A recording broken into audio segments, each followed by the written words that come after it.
Thank you सारखं thank you thank you thank you.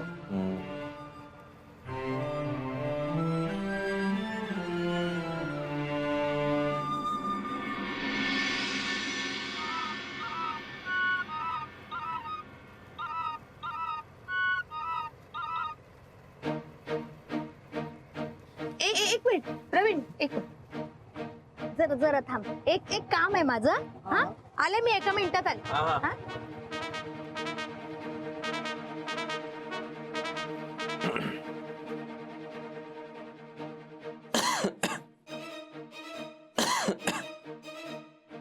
साहेब काय बिमारी काय साहेब?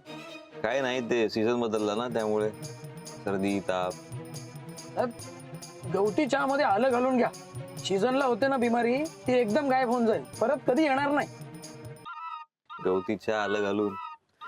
तुम्ही रिक्षावाले आहात का डॉक्टर आहात? हा नाही नाही नाही साहेब, मी एक साधा रिक्षावाला आहे हो. तो पण 12वी फेल. हा पण साहेब ऍक्टर आहे मी. छोटी मोठी कामं करतो मी, स्टेजवर, स्टेजच्या बाहेर. स्टेजच्या बाहेर म्हणजे? अहो साहेब कोणाला बोलू नका.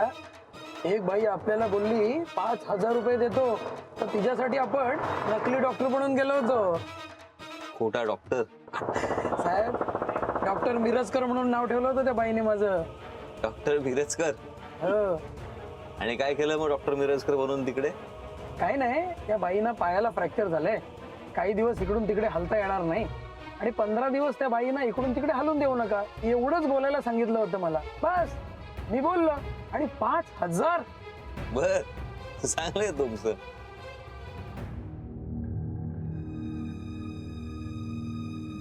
एक सेकंड, त्या बाईचं नाव काय होतं? अहो काय ते नाव होतं, जागीरवाले काय, लीला. हा ललिता जागीरदार नाव होतं त्यांचं, ललिता जागीरदार. ललिता जागीरदार? हो हेच नाव होतं त्या बाईचं? हो अगदी नक्की साहेब. तुम्ही कुठे गेला होता? सुभाष रोडवर. 2-4 माणसं होती त्या घरात. आजीबाई होत्या, आणि मामा की काका कोणतरी होते, आणि 2 साजूक तुपातल्या बायका होत्या.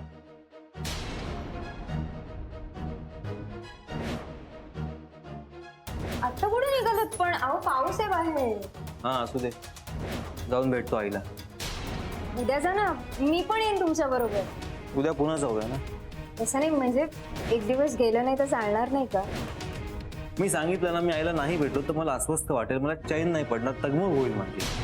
पण जायलाच हवं का? नाही म्हणजे यायला उशीर होईल, झोप तुमचीच पूर्ण होणार नाही, त्यामुळे म्हटलं मी जर नाही भेटलो आईला तर मला झोपच येणार नाही रात्रभर.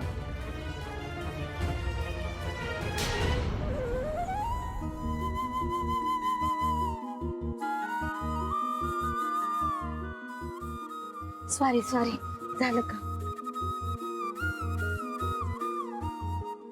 बरं आहे सर. हा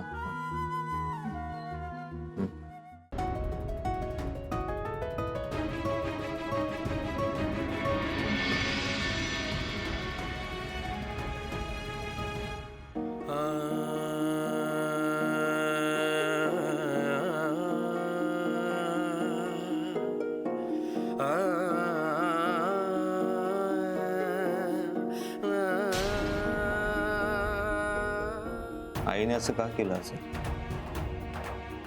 मी तिचा इतका लाडका, पण तिच्या मनातल्या या गोष्टी तिने मला का सांगितल्या नाहीत? मुळात असं वागण्याचं कारण काय? पण खारट भजी खाऊन मी किती बोललो होतो स्वानंदीला, पण ते सगळं आईने घडवून आणलं होतं. स्वानंदीच्या माहेरी पण पाय दुखवल्याचा बहाणा करून 15 दिवस का राहिली असेल आई? तिला एखादा मानसिक रोग झालाय का? ड्युअल पर्सनॅलिटी किंवा स्किझोफ्रेनिया सारखा? असं का वागते ती दुहेरी व्यक्तिमत्व असल्यासारखी? मी ज्या आईला ओळखतो, मी ज्या आईला मानतो ती नाहीये ही. पण मी जे पाहिलंय, जे ऐकलंय तेही खोटं नाहीये. डॉक्टर खोटा होता हे कोणाला माहित नसेल एक वेळ, पण भजी प्रकरण, तो व्हिडिओ तर सगळ्यांनीच पाहिला असेल ना तेव्हाच. पण मग तेव्हा मी कुठे गेलो होतो?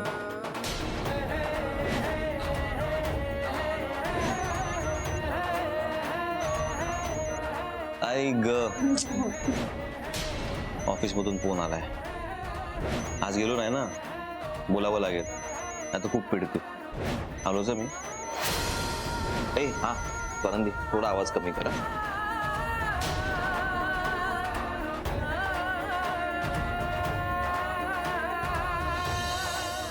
म्हणजे बाकी सगळ्यांना माहित होतं, सगळ्यांनी बघितलं होतं ते, पण मग कोणी कोणालाच काहीच कसं बोललं नाही या बाबतीत. तिथं तिथे सगळं खरं खोटं झालं असतं ना.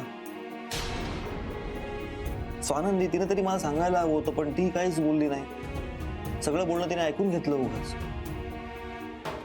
म्हणजे सगळ्यांना माहित होतं हे, आणि फक्त मलाच नव्हतं माहित. अजून काय काय असं मग, बापरे, अजून काय काय येणार आहे समोर.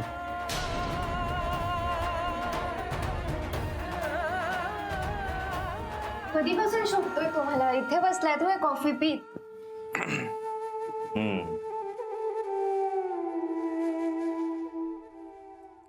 तुम्ही काही बोलत का नाही आहात? तुम्हाला काही होतंय का? बरं वाटत नाहीये का? नाही बरं आहे आता.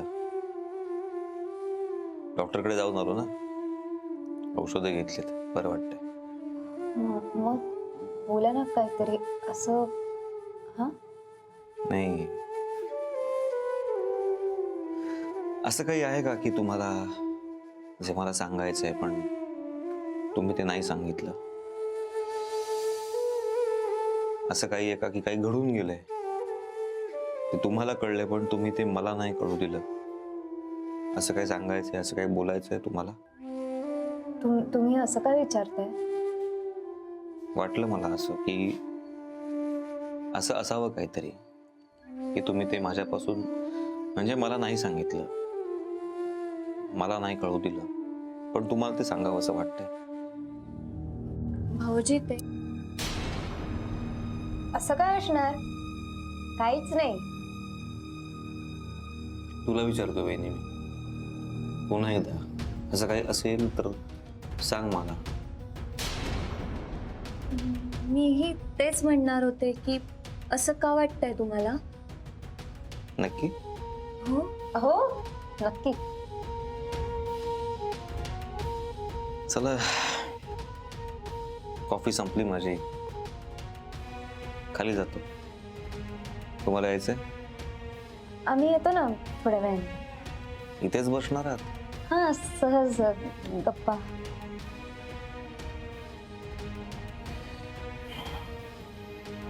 चला.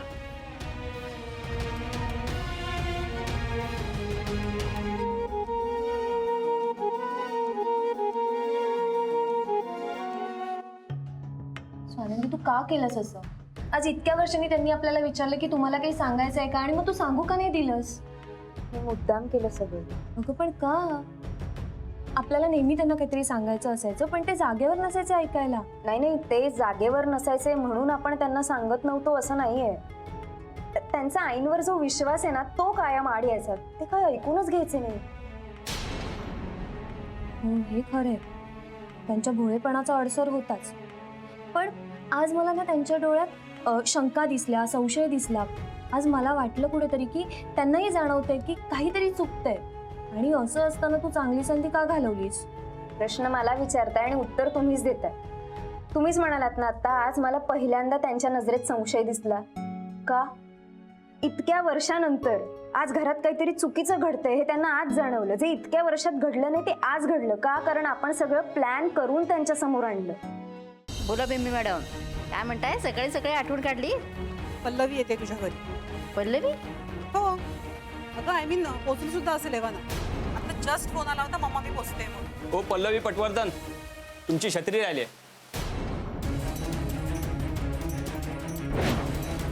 पल्लवी विनय पटवर्धन?